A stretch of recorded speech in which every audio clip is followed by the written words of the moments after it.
Hello guys, कैसे हो आप सब? आई होप आप सब बढ़िया होंगे।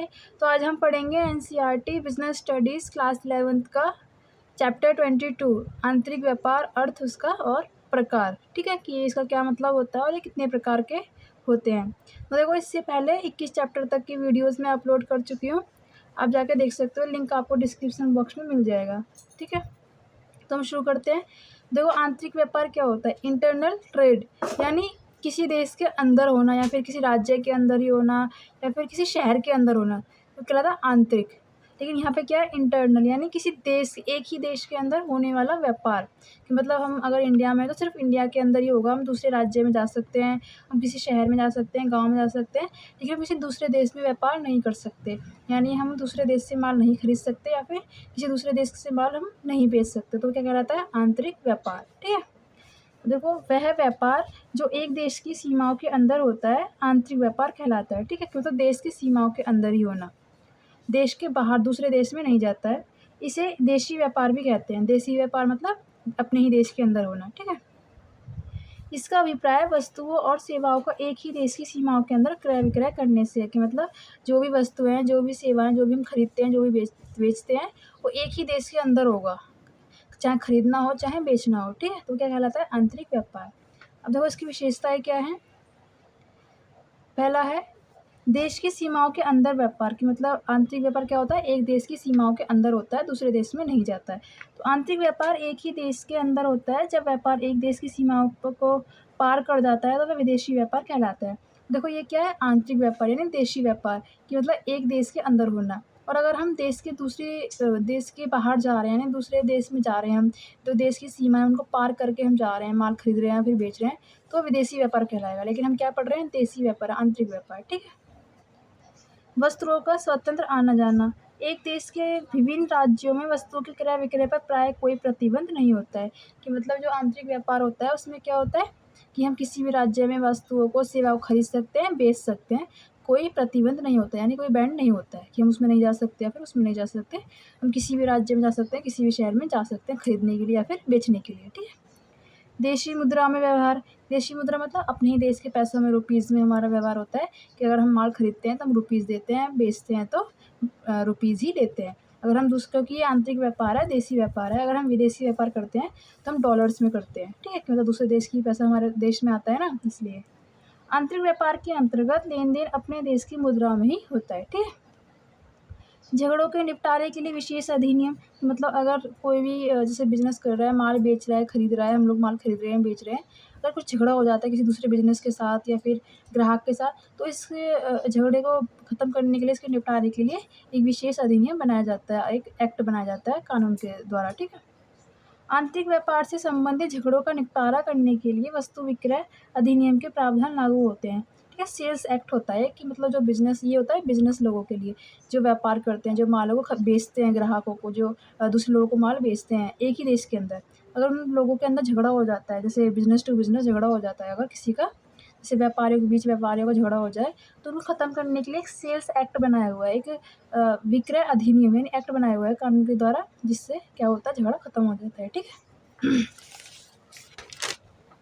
अब देखो, अब हम पढ़ेंगे कि आंतरिक व्यापार होते कितने प्रकार के हैं। ठीक है, ये तो पता चल गया आंतरिक व्यापार क्या होता है। देशी व्यापार की मतलब एक देश के अंदर होने वाला व्यापार। तो देखो, आंतरिक व्यापार कितने प्रकार के होते हैं। प्रत्यक्ष व्यापार होता है, अप्रत्यक्ष होता है, स्थानीय स्तर का व्यापार, राज्य स्तर का व्यापार, राष्ट्रीय स्तर का व्यापार, थोक व्यापार, फुटकर व्यापार। तो देखो, एक करके हम पढ़ेंगे ये क्या होते हैं। पहला पढ़ेंगे हम प्रत्यक्ष व्यापार। तो प्रत्यक्ष नाम से पता चल रहा है, प्रत्यक्ष, डायरेक्ट, मतलब डायरेक्ट है, एकदम डायरेक्ट है, मतलब बीच में कुछ भी नहीं आ रहा है, एकदम डायरेक्ट। डायरेक्ट मतलब क्या होता है? जैसे हम बोलते हैं कि हमने उससे डायरेक्ट बात की। डायरेक्ट बात कहते हैं क्या है? बीच में कोई प्रॉब्लम नहीं आई, बीच में कोई तीसरा इंसान नहीं आया, डायरेक्ट। या फिर हमने डायरेक्ट उसको माल बेचा। क्या मतलब? वो डायरेक्ट, जिसको माल खरीदना था, मान लो आपको मुझसे माल खरीदना था, तो मैं बोलूँगी मैंने आपको डायरेक्ट माल बेचा। कि मतलब आप मुझसे खरीद के ले गए, फिर मैंने डायरेक्ट आपको बेचा, बीच में मैंने किसी और को नहीं दिया कि जाओ उसको माल दिया हो। ठीक है, ऐसे। तो उसे बोलते हैं प्रत्यक्ष व्यापार। जब उत्पादक, उत्पादक का मतलब क्या होता है? जो माल बेचता है या फिर जो माल बनाता है, या फिर निर्माता, सेम मतलब एक ही बात होती है।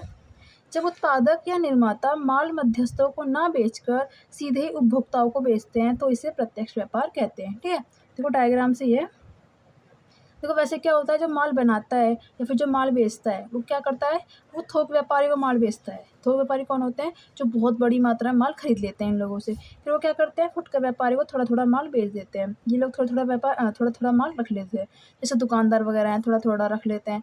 फिर वो क्या करते हैं, दुकानदार यानी फुटकर व्यापारी, वो उपभोक्ताओं यानी ग्राहकों को माल उनके अनुसार बेचते रहते हैं। लेकिन इसमें क्या होता है, प्रत्यक्ष व्यापार में जो उपभोक्ता है वो उत्पादक से डायरेक्ट माल खरीदता है, ठीक है, कि बीच में ये दोनों नहीं आते हैं।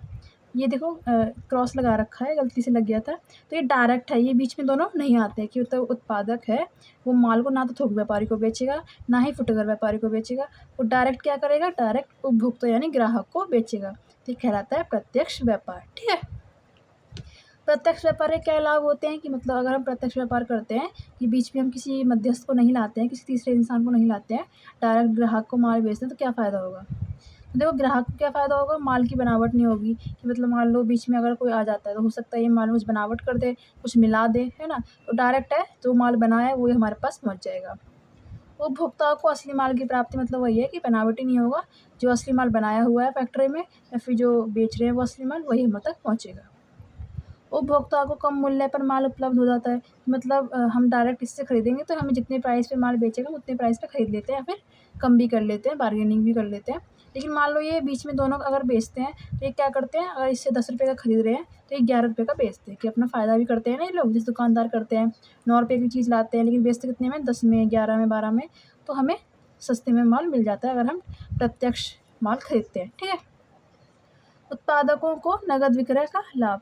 देखो जब डायरेक्ट यानी प्रत्यक्ष व्यापार होता है तो उत्पादक क्या करते हैं, नगद व्यापार करते हैं, यानी उधार लेन देन नहीं करते हैं, नगद करते हैं, कैश में करते हैं, ठीक है, कि मतलब उपभोक्ता अगर माल खरीद रहा है तो वो नगद कैश देगा, उधार नहीं होता है। तो उत्पादकों को नगद का लाभ होता है, फ़ायदा होता है, क्योंकि उसको फिर डर नहीं रहता कि उसका पैसा डूबेगा या नहीं, ठीक है। तो हमने पढ़ लिया प्रत्यक्ष व्यापार क्या होता है, अब हम पढ़ेंगे अप्रत्यक्ष व्यापार क्या होता है। देखो प्रत्यक्ष में पढ़ा था मैं डायरेक्ट, कि वो डायरेक्ट ग्राहक उत्पादक से माल खरीद लेता है। तो अप्रत्यक्ष में क्या होगा, उल्टा हो जाएगा सेम, कि मतलब अप्रत्यक्ष में क्या होगा कि बीच में कई व्यापारी आते हैं, ठीक है, मान लो 2 आ जाएँ, 3 आ जाएँ, फिर 4 आ जाएँ, कई व्यापारी आते हैं फिर वो ग्राहकों तक माल पहुँचता है, तो उसे बोलते हैं अप्रत्यक्ष, कि मतलब डायरेक्ट ना पहुँच कर बीच में 2 या 3 या फिर 1 व्यक्ति आता है जिससे हम माल खरीदते हैं, डायरेक्ट हम किसी कंपनी से नहीं खरीदते, ठीक है।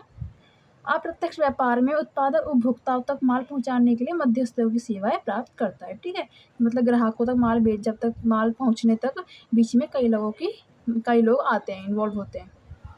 जैसे मान लो अगर थोक व्यापारी के माध्यम से बेच रहे हैं, तो मान लो पहले कंपनी ने क्या किया, थोक व्यापारी को बेचा, फिर ग्राहक थोक व्यापारी से लेता है, तो देखो क्या होगा, थोक व्यापारी क्या होता है बताया था मैंने आपको, एक ये कंपनी से या फिर जो माल बेच रही है वो कंपनी से या फिर फैक्ट्री से बहुत बड़ी मात्रा में माल खरीद लेगा, फिर वो क्या करेगा, फुटकर व्यापारी को थोड़ा थोड़ा माल बेच देगा, ये फुटकर व्यापारी थोक व्यापारी से थोड़ा थोड़ा माल खरीद लेगा और फिर वो क्या करेगा, ग्राहकों को बेचता है जितना उनको चाहिए या फिर जो चाहिए, तो ये क्या होता है, थोक व्यापारी। इस विधि में उत्पादक माल थोक व्यापारी को बेचता है, थोक व्यापारी फुटकर व्यापारी को बेचता है और फिर फुटकर व्यापारी उपभोक्ता यानी ग्राहकों को बेचता है, ठीक है। डायग्राम आपको समझ आ गया होगा, डायग्राम बना के आओगे आप जैसे मैंने बनाया हुआ है, तो आपको फुल मार्क्स मिल जाएंगे। अब देखो फुटकर व्यापारी के माध्यम से, मान लो ये था कि थोक व्यापारी अगर आता है, अगर थोक व्यापारी आएगा तो ये तीनों इसमें आएंगे, लेकिन अगर फुटकर व्यापारी के माध्यम से हम बेच रहे हैं, कि जो फुटकर व्यापारी है वो डायरेक्ट फैक्ट्री से माल खरीद रहा है, फिर उत्पादकों से माल खरीद रहा है, तो बीच में थोक व्यापारी फिर नहीं आएगा, ठीक है। इस विधि का प्रयोग शीघ्र नाशवान वस्तुओं के लिए किया जाता है, इसमें उत्पादक माल थोक व्यापारी को ना बेचकर सीधे फुटकर व्यापारी को बेचता है। देखो इसमें क्या होता है, फुटकर थोक व्यापारी जब माल खरीदता है ना, वो वस्तु ऐसी होती है क्योंकि थोक व्यापारी ना बहुत बड़ी मात्रा में माल खरीदता है और अपने गोदामों में इकट्ठे करके रखता है, क्योंकि वो चीज़ें ऐसी खरीदता है जो जल्दी ख़राब ना हो, ताकि वो लंबे समय तक चल सके। लेकिन फुटकर व्यापारी ऐसी चीज़ें खरीदते हैं जो 1 महीने या फिर 2 महीने चले और जल्दी बिक जाए, तो शीघ्र नाशवान वस्तु जल्दी ख़राब हो जाते हैं उन्हें, ठीक है, क्योंकि ये सिर्फ 1 महीने तक रख सकता है संभाल के, फिर 2 महीने तक, और ऐसी वस्तुएं खरीदता है फुटकर व्यापारी जो जल्दी से जल्दी ग्राहकों को बेच सके, जैसे दुकानदार वगैरह होते हैं वे, ठीक है। तो इसमें पहले क्या होता है, जो उत्पादक होता है वो थोक व्यापारी को माल नहीं बेचता है, वो डायरेक्ट फुटकर व्यापारी को बेचता है और फिर फुटकर व्यापारी ग्राहकों तक माल पहुँचा देता है, ठीक है, उपभोक्ता मतलब ग्राहक। अब देखो एजेंटों के माध्यम से, इसमें हमने पढ़ा था थोक व्यापारियों के माध्यम से, फिर था फुटकर व्यापारियों के माध्यम से। अब देखो एजेंट क्या होता है कि मान लो कोई दलाल लोग होते हैं, जैसे दलाल लोग होते हैं ना शादी वगैरह कराते हैं, या फिर इसमें क्या होता है दलाल कि मतलब मान लो जो उत्पादक लोग हैं, जो फैक्ट्री में काम कर रहे हैं, माल बना रहे हैं, फिर जो कंपनियाँ हैं वो ना तो थोक व्यापारी को माल बेचती हैं ना ही फुटकर को। तो क्या करते हैं ना, कुछ दलाल होते हैं, कुछ लोग होते हैं जिन्हें एजेंट कहा जाता है, ठीक है। वो इनसे माल खरीद लेते हैं और फिर वो क्या करते हैं ग्राहकों को बेचते रहते हैं थोड़ा थोड़ा, ठीक है, वो कहलाते हैं एजेंट। इस विधि में उत्पादक माल को ना तो थोक व्यापारियों को बेचता है और ना ही फुटकर व्यापारियों को, बल्कि एजेंटों के माध्यम से माल बेचा जाता है। इन एजेंटों को दलाल आदि के नाम से भी जाना जाता है, ठीक है। कि दलाल होता है वो तीसरा इंसान, सीधा वो माल खरीदता है उत्पादकों से और फिर वो ग्राहकों को बेच देता है, ठीक है। वो उत्पादक ना तो थोक व्यापारियों को माल बेचते हैं और ना ही फुटकर व्यापारियों को। वो क्या करते हैं अपने किसी तीसरे इंसान को, जिन्हें वो जानते हैं एजेंट होते हैं, दलाल होते हैं, उन्हें बेच देते हैं और फिर वो दलाल क्या करते हैं ग्राहकों तक पहुँचा देते हैं, ठीक है। जैसे हम भी लोग कुछ मंगाते हैं ना किसी इंसान से, वैसे ही। अब देखो हमने दो पढ़े, प्रत्यक्ष और अप्रत्यक्ष क्या होते हैं। अब पढ़ेंगे स्थानीय स्तर का व्यापार क्या होता है। तो कोई स्थानीय स्तर मतलब नाम से पता चल रहा है ना, स्थानीय या तो कोई जिला हो सकता है या फिर गाँव हो सकता है, ठीक है। स्थानीय व्यापार किसी गाँव या जिले तक ही सीमित रहता है, कि मतलब जो वस्तु बेच रहे हैं हम लोग, या तो वो पूरे गाँव में बेचेंगे हम या फिर सिर्फ एक ज़िले में बेचेंगे, ठीक है, सिर्फ ज़िले में, किसी हम दूसरे ज़िले में नहीं जाएंगे, अपने ही ज़िले में बेचेंगे या फिर अपने ही गाँव में। जैसे मान लो ताज़े फल हैं, दूध है, सब्जियां हैं, ये सब, ठीक है। राज्य स्तर का व्यापार मतलब एक राज्य के अंदर जितने भी ज़िले हैं, जितने भी गाँव हैं, जितने भी कस्बे हैं, उन सब में बेचते हैं, यानी एक राज्य के अंदर। यह व्यापार किसी राज्य के विभिन्न जिलों के मध्य होता है, जैसे मान लो अनाज है, दाल है, बर्तन है, ठीक है। अब आता है राष्ट्रीय स्तर का व्यापार। राष्ट्रीय को नाम से चल रहा है, नेशनल, राष्ट्रीय। ये क्या होता है, बहुत सारे राज्य, पूरे नेशनल लेवल, पूरे देश में जितने भी राज्य हैं सबके अंदर होता है ये, सारे राज्य, सारे ज़िले, सारे गांव, सब, ठीक है। यह एक देश के विभिन्न राज्यों में होने वाला व्यापार है। जैसे मान लो चीनी है, कपड़ा है, चाय पत्ती है, मशीनें हैं आदि, सब कुछ चीज़ें होती हैं सिर्फ एक राज्य में बनती हैं, वो तो क्या करते हैं देश के बाकी राज्यों में बेच देते हैं, वैसे, ठीक है। तो राष्ट्रीय, तो नाम से भी चल जाता है राष्ट्रीय, समझना, राष्ट्रीय नेशनल है, पूरे देश में आता है। राज्य सिर्फ एक राज्य है, स्थानीय यानी सिर्फ एक जिला या गाँव। अब आता है थोक व्यापारी। वो थोक व्यापारी क्या होता है, मैंने आपको बता दिया था क्या होता है। ये ना उत्पादकों से या फिर निर्माताओं से बड़ी मात्रा में माल खरीद लेता है, ठीक है, और फिर ये क्या करता है थोड़ी थोड़ी मात्रा में फुटकर व्यापारियों को बेच देता है। जो थोक व्यापारी होते हैं वो क्या करते हैं, ज़्यादा वस्तुएं नहीं खरीदते हैं। मान लो ऐसा नहीं होता कि वो कपड़े भी खरीद रहे हैं, बर्तन भी खरीद रहे हैं, दालें भी खरीद रहे हैं, अनाज भी खरीद रहे हैं, क्योंकि ये बहुत बड़ी मात्रा में खरीदते हैं, बहुत ज़्यादा खरीदते हैं और अपना माल एक गोदाम में रखते हैं, इसलिए ये एक ही तरह की वस्तु खरीदते हैं। बहुत सारे थोक व्यापारी होते हैं जो अलग अलग तरह की वस्तुएं खरीद लेते हैं और फिर वो फुटकर व्यापारियों को बेचते रहते हैं, ठीक है। थोक व्यापारी बड़ी मात्रा में माल उत्पादकों तथा निर्माताओं से खरीदकर फुटकर व्यापारियों को थोड़ी थोड़ी मात्रा में बेचता है। थोक व्यापार प्राय एक ही वस्तु में होता है, ठीक है। मतलब फुटकर व्यापार क्या होता है, जैसे दुकानदार वगैरह है ना, परचूनी की दुकान है, ये सब, तो ये तो बहुत सारी चीज़ें खरीद सकते हैं एक साथ थोड़ी थोड़ी करके, तो जल्दी बेच देते हैं। लेकिन थोक व्यापारी क्या होते हैं, ये जल्दी नहीं बिकता इनका माल क्या होता है गोदामों में रखा रहता है। तो ये सिर्फ ज़्यादातर एक ही चीज़ की वस्तु खरीदते हैं, ये फैक्ट्रियों से या फिर कंपनियों से। कोई कोई होता है तो दो खरीद लेते हैं, लेकिन ये ज़्यादातर एक ही चीज़ की वस्तु खरीदते हैं और गोदामों में रख देते हैं और फिर क्या करते हैं ये फुटकर व्यापारी को थोड़ा थोड़ा बेचते रहते हैं जितना उन्हें चाहिए। अब आता है फुटकर व्यापारी। फुटकर व्यापारी विभिन्न थोक व्यापारियों से थोड़ी थोड़ी मात्रा में अनेक वस्तुएं क्रय करता है। तो बताया था ना इसमें क्या बोल रहा है, देखो थोक व्यापारी मान लो बहुत सारे हैं, किसी ने दालें खरीदी बहुत सारी, किसी ने अनाज खरीदा, किसी ने बर्तन खरीदे, किसी ने कपड़े खरीद रहे, क्योंकि थोक व्यापारी एक ही वस्तु में ज़्यादातर वो करता है, मतलब व्यापार करता है और वो अपना गोदाम भर के रख लेता है। लेकिन फुटकर व्यापारी क्या होता है कि ये दुकान, जैसे दुकान है ये है, तो ये क्या करते हैं ऐसी चीज़ इतना खरीदते हैं सिर्फ कि 1 महीने में, फिर 2 महीने में, फिर 1 दिन में, फिर 1 हफ्ते में बिक जाएँ। तो ये क्या कर सकते हैं, तो बहुत तरह की चीज़ें खरीद सकते हैं ना, तो ये क्या करते हैं बहुत तरह-तरह के थोक व्यापारियों से थोड़ी-थोड़ी मात्रा में अनेक प्रकार की वस्तुएँ खरीद लेते हैं, ठीक है। इसके बाद ये उपभोक्ताओं यानी ग्राहकों को उनकी आवश्यकता अनुसार वस्तुओं का विक्रय करते हैं। फुटकर व्यापारी अनेक वस्तुओं का व्यापार करते हैं, ठीक है, कि मतलब ये थोड़ी-थोड़ी मात्रा में बहुत सारे थोक व्यापारियों से अलग-अलग तरह की वस्तुएँ खरीद लेते हैं और फिर ये क्या करते हैं ग्राहकों को उनकी आवश्यकता अनुसार यानी जितना उन्हें चाहिए, जो चाहिए बेच देते हैं। और ये क्या होता है ज़्यादातर, ये क्या होता है बहुत सारी तरह-तरह की वस्तुओं में व्यापार करते हैं, मतलब तरह-तरह की वस्तुएँ खरीदते हैं ये। जैसे आपने परचून की दुकान देखी होगी, कई तरह की चीज़ें होती हैं उसमें, तो वो एक तरह से फुटकर व्यापारी कहलाते हैं।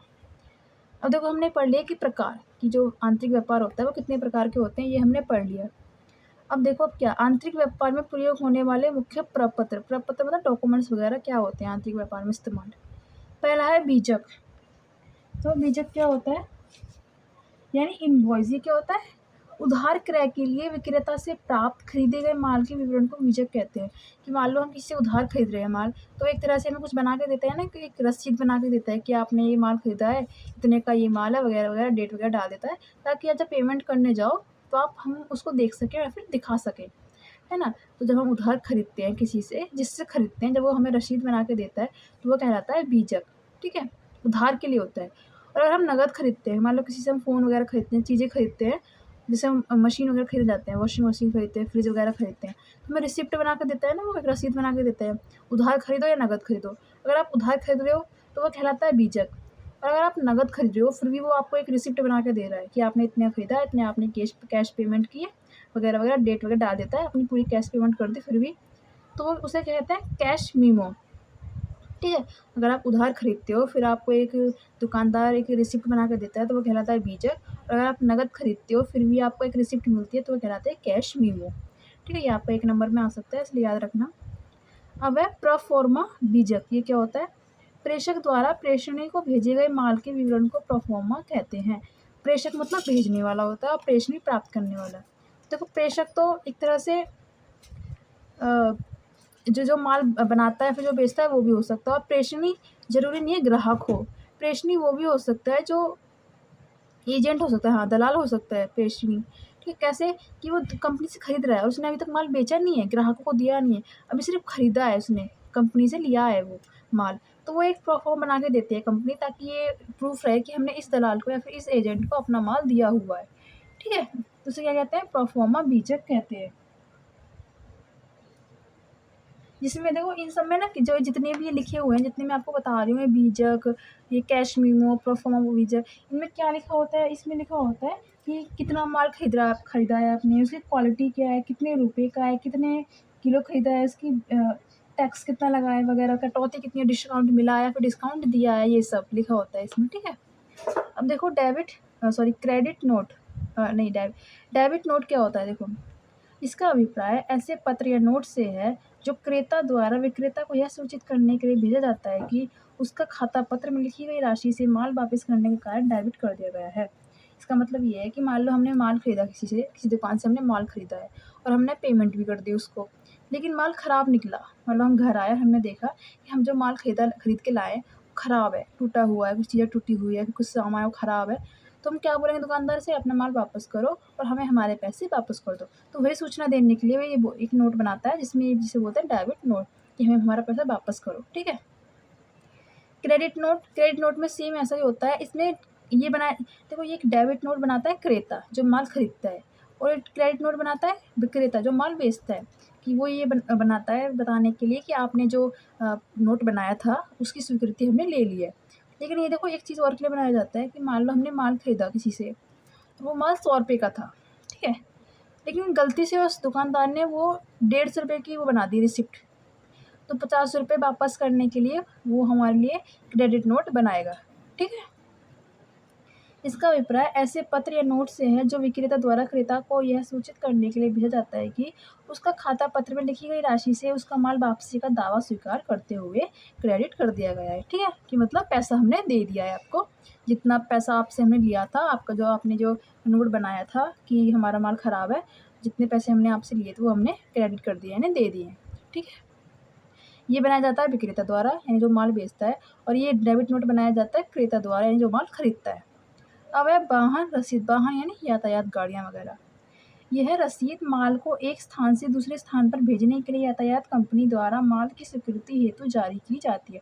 कि मान लो माल है, दूर जा रहा है, एक शहर से दूसरे शहर जा रहा है, तो यानी एक स्थान से दूसरे स्थान भेजने के लिए यातायात कंपनी है, जो कंपनी मतलब हमारा माल पहुँचा रही है। कुछ कंपनियाँ होती हैं ना, ट्रांसपोर्ट कंपनियाँ होती हैं जो यही काम करती है कि माल को एक जगह से दूसरी जगह पहुँचाती हैं और बदले में किराया लेती हैं।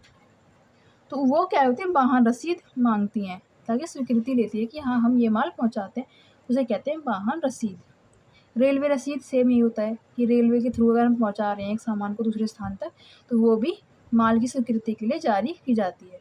ठीक है,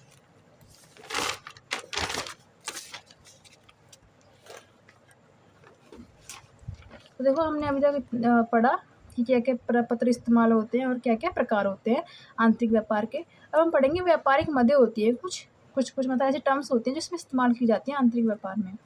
पहला है सुपुर्दगी पर नकदी। सुपुर्दगी क्या होता है?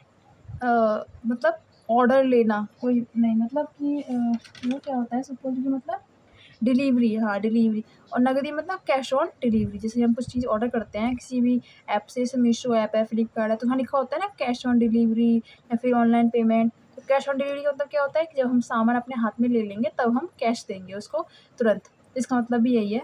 इसका अभिप्राय व्यवहार की उस प्रकार से है जिसके अंतर्गत माल का भुगतान सुपुर्दगी के समय किया जाता है। कि मतलब जब ऑर्डर डिलीवर हो जाता है, जब माल हमारे पास पहुँच जाता है तब हम उसका भुगतान करते हैं। ठीक है। जहाज पर मूल्य। इसका अभिप्राय क्रेता व विक्रेता के मध्य होने वाले उस अनुबंध से है जिसमें माल की वाहन जो एक जहाज, रेलगाड़ी या आदि हो सकता है तक सुपुर्दगी देने के सभी व्यय विक्रेता द्वारा वहन किए जाते हैं। इसका मतलब क्या है कि जब विक्रेता, मान लो क्रेता जो है माल खरीदने वाला बहुत दूर बैठा हुआ है, ठीक है, तो जो विक्रेता है उस तक माल पहुँचाने के लिए बहुत सारे खर्चे करता है अपनी तरफ से। तो जब विक्रेता वो क्या कहेगा क्रेता से कि आपके जो माल का प्राइस है उसके साथ साथ आपको आप तक पहुंचाने का खर्चा भी हमें देना पड़ेगा। ठीक है। वाहन पर सुपुर्दगी देने पर माल का स्वामित्व विक्रेता के क्रेता को हस्तांतरित हो जाता है। मतलब क्या है, जैसे ही ऑर्डर डिलीवर हो जाएगा क्रेता के पास, वैसे ही जो उसका हक है, जो मतलब जो अभी तक तो माल क्या है विक्रेता का है, कि मतलब जो माल बेच रहा है उसका है अभी तक उसका हक। लेकिन जैसे वो डिलीवर हो जाएगा, उस तक पहुँच जाएगा क्रेता के पास, तो वो उसका माल हो जाता है। इसका मतलब ये जहाज पर मूल्य मतलब कि जैसे हम जहाज़ से पहुँचा रहे हैं, किराया वगैरह जो लग रहा है, उसका थोड़ा खर्चा देना पड़ता है खरीदने वाले व्यक्ति को, अगर वो दूर है तो। जैसे हम अभी जैसे हम ऑर्डर करते हैं, डिलीवरी करते हैं, मतलब डिलीवर करते हैं, कुछ सामान मँगवाते हैं, तो खर्चा लेता है ना हमसे कि 45 रुपए लगेंगे, चाहे 50 रुपए लगेंगे, 40 रुपए लगेंगे डिलीवर चार्ज, वैसे ये लेते हैं। इसी को बोलते हैं जहाज पर मूल्य। अगर जहाज से जा रहा है तो उसका डिलीवर चार्ज लेगा वो, ठीक है। लागत, बीमा व भाड़ा। इसका अभिप्राय व्यापारिक व्यवहारों में प्रयोग होने वाले उस मद से है जिसमें वस्तुओं के मूल्य में केवल लागत ही नहीं बल्कि बीमा व भाड़ा व्यय भी सम्मिलित होते हैं। कि मतलब क्या है, जब व्यापार करते हैं कंपनी लोग क्या करते हैं, लागत यानी खर्चा तो होता ही होता है, माल खरीदने बेचने में खर्चा आता ही आता है। साथ में क्या होता है, भाड़ा भी लगता है कि जब माल एक स्थान दूसरे स्थान पर पहुँचाना पड़ता है, इन्हें डिलीवर वगैरह करते हैं जब ये दूर दूर जगहों पर, तो खर्चा करना पड़ता है इन्हें। बीमा मतलब मान लो इंश्योरेंस वगैरह करवाते हैं ये किसी सामान का वगैरह, ठीक है, तो उसका भी खर्चा आता है ना, इन्हें पेमेंट वगैरह करनी पड़ती है, इंस्टॉलमेंट वगैरह देनी पड़ती है, तो वही उससे बताया हुआ है। ठीक है। अब है E&OE। इसका मतलब क्या है, ई मतलब एरर, ओ मतलब ओमिशंस एंड ई मतलब एक्सेप्टेड। इसका मतलब क्या है, इसका अभिप्राय व्यापारिक व्यवहारों में प्रयोग होने वाली उस मद से है जो यह कहने के लिए किया जाता है कि जो गलतियां हुई हैं और जो चीज़ें टूटी हैं उन्हें भी ध्यान में रखा जाएगा।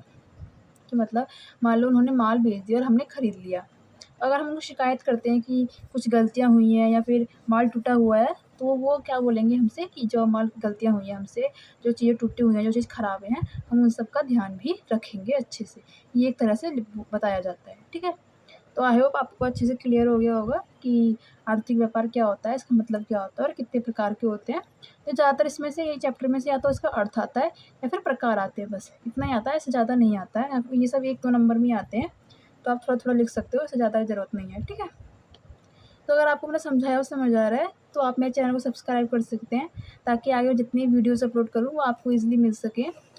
और अगर आपको मेरी वीडियो अच्छी लगती है तो मेरी वीडियो को लाइक करो, अपने दोस्तों के साथ शेयर करना ताकि उनकी भी हेल्प हो सके। और अगर आपको कोई डाउट है, फीडबैक देना है या फिर कुछ बोलना है कि आपको दिखाई नहीं दे रहा जो लिखा हुआ है, फिर मेरी वॉइस क्लियर नहीं आ रही है, तो आप कमेंट कर सकते हो। मैं आपके कमेंट का रिप्लाई ज़रूर करूँगी। Okay, thank you.